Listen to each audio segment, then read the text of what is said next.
Today on SOG Adventure International, I am going to show you how I make functional telephone cords using this stuff here that you can find in any craft store, a brass wire, and of course your favorite radio of choice. This has been a long requested video, so I hope you guys stay tuned.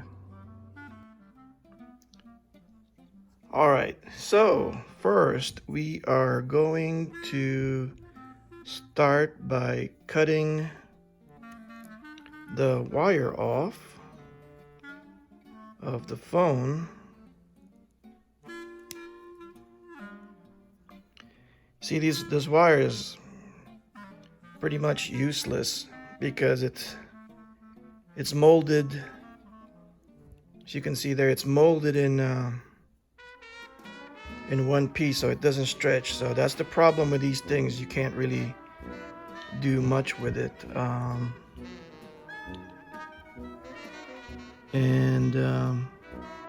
So we're gonna start by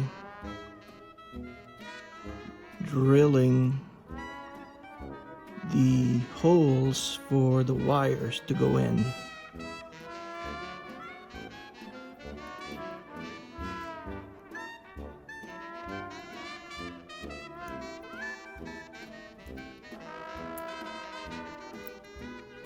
This is just a pilot hole, and we're going to enlarge that using this drill here. Yep.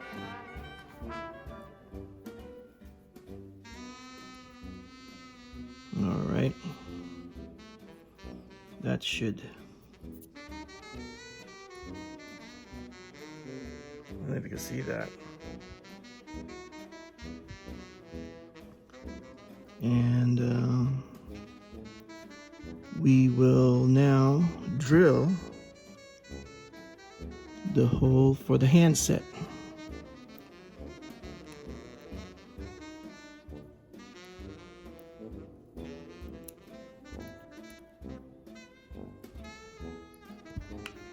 That's the pilot hole.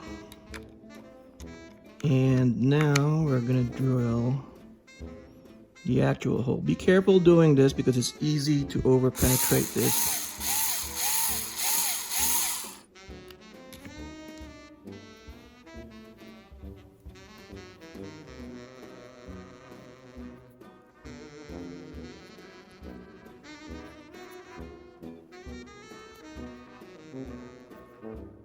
And it should look something like that. Okay, now that we've drilled both the base for the wire that will go into the radio and the handset, we are going to start preparing the wire. All right, now for the wire, I've made this tool that I made from 1/16 size brass or copper, no, I think it's brass wire.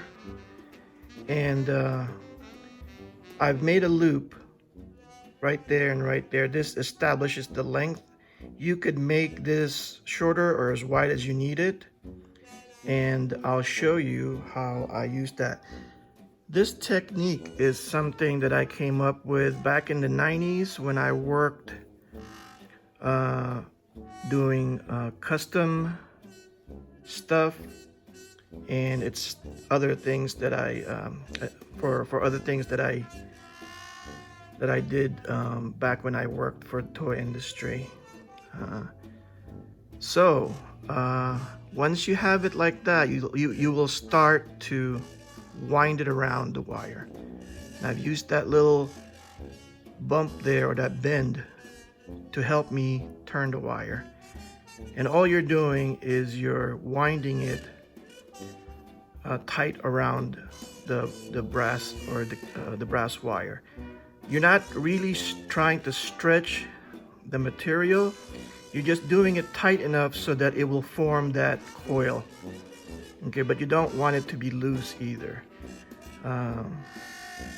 As you can see, it's hugging that wire really well. So you will just keep winding it, winding.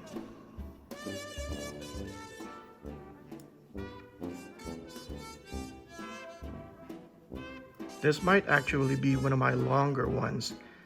And when you get to the end, make sure you hold on to it real tight, or tight enough snugly so it won't unwind on you.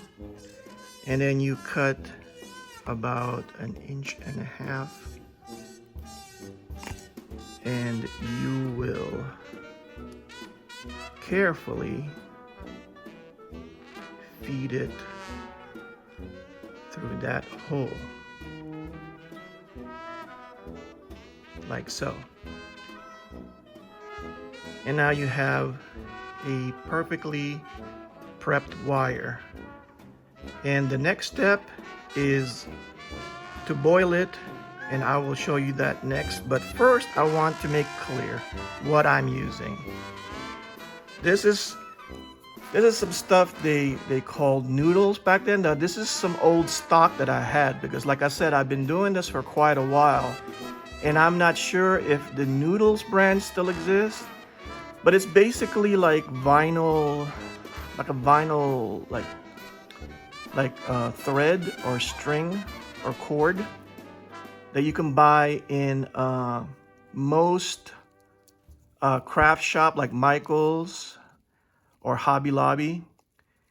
And they come in many different colors, so you can actually make these in any colors you want, as long as it's available, right? So anyway, yeah, this is not hollow. This is solid. It's a solid wire. I don't know if you could see that, but it's solid. It's not hollow. Okay, so you don't have to buy like wires and strip the copper out of it, you know, because that's kind of tricky. This is your thing, the go-to material. You can get this in different thicknesses, and you can use the same technique. Now, I also have found some materials like this that are hollow. That's also good for like heavier gauge coiled wires. I'm going to show you that later, example of that. But for now, it's the same technique, and we're going to move on to boiling this in place. All right, so we have our boiling water, and we are just going to put that in there for a few seconds while it's getting nice and soft and malleable or flexible or whatever. And just gonna wait. Shouldn't take long. You can prep like several of the wires, so you can do like a batch. You know, I usually have like anywhere from like 10 to 20 of these going, different lengths. You know, when I make a batch, and then when I use it up, I just make some more. Anyway, that should be long enough right there. And now we're going to take it out and run it through some cold water, and then we're going to come back and we're going to show you the end result. All right, so here we have the coiled wire still on the little holder. We're gonna take it out to see how it turned out. Just gotta push that in. I don't usually time how long I put it in the water, but I guess this video will tell me precisely how long, if this thing turns out without any problem. So Basically, same process. You just kind of uncoil it.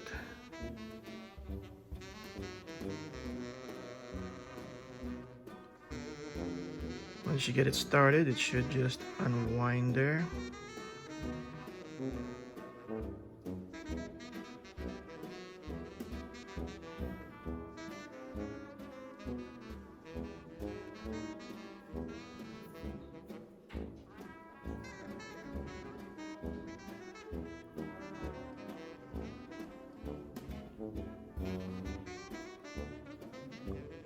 Okay, it's kind of giving me a little difficulty there, but it usually works perfectly without the camera, so that's how it usually is though. But you can see how it sort of relaxes a little bit, which is good because that gives us the size that we need, you know, for the for 1/6 scale basically. So there it is, almost there. Like I said, guys, usually this unwinding process is a lot faster off camera, but here. And there you have it. See? Nice and noodly and stretchy and goes back to that shape.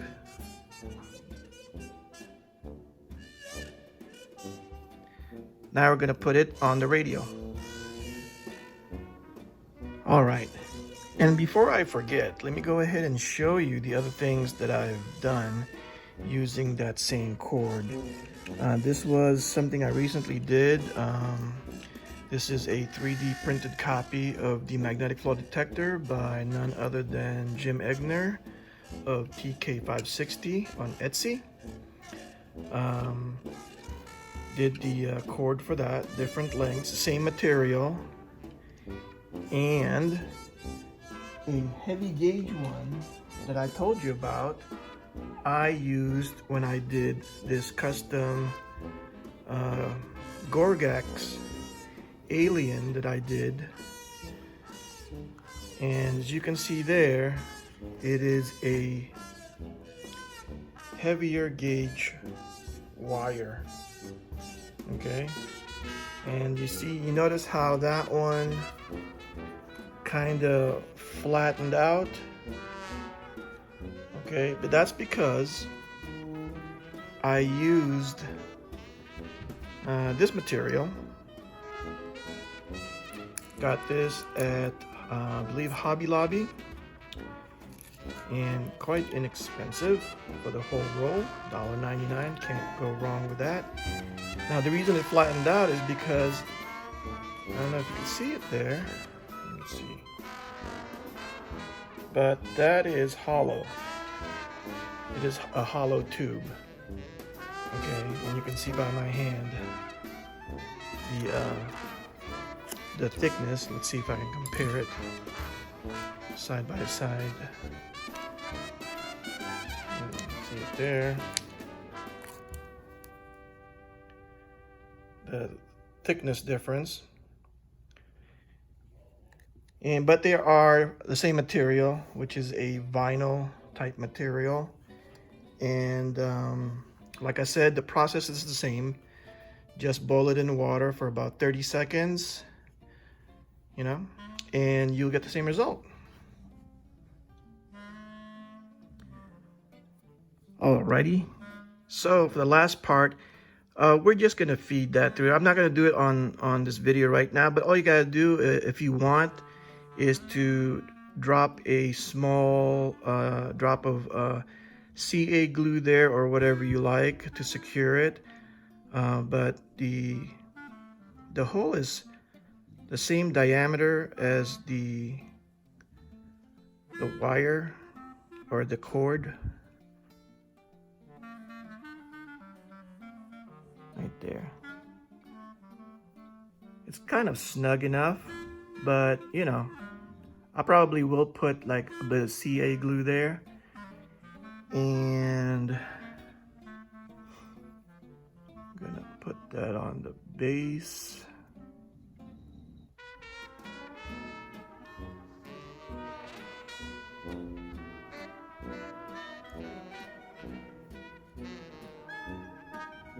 Like so.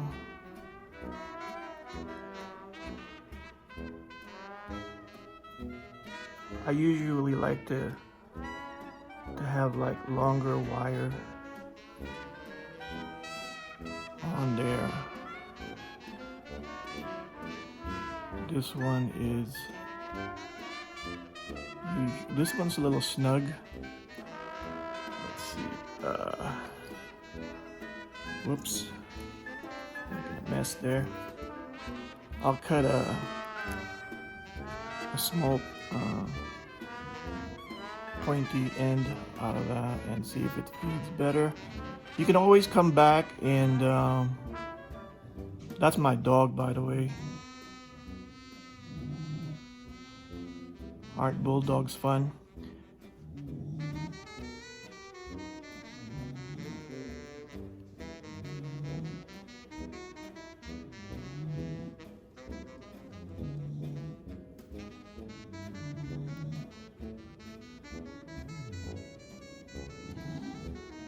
All right, well, that's good enough for now. And all you have to do really is just put it on your radio, and voila, you have yourself a stretchy, functional telephone cord. I have had ones that I've made from the 1990s. It still holds the coil every bit as good. It's basically permanent, guys. There's no way you're going to unwind that unless you really purposely stretch it out, and even then it's probably still going to hold the coil. Anyway, that's what I got for you guys today. This isn't very hard, you know. I thought I'd share it out there and add to your creative arsenal for making custom 1/6 scale G.I. Joe items.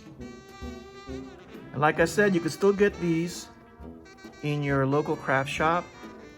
It's just a vinyl cord, and it comes in different gauges, and you can use the same process to make these telephone cords. Okay, I'll see you guys on the next video.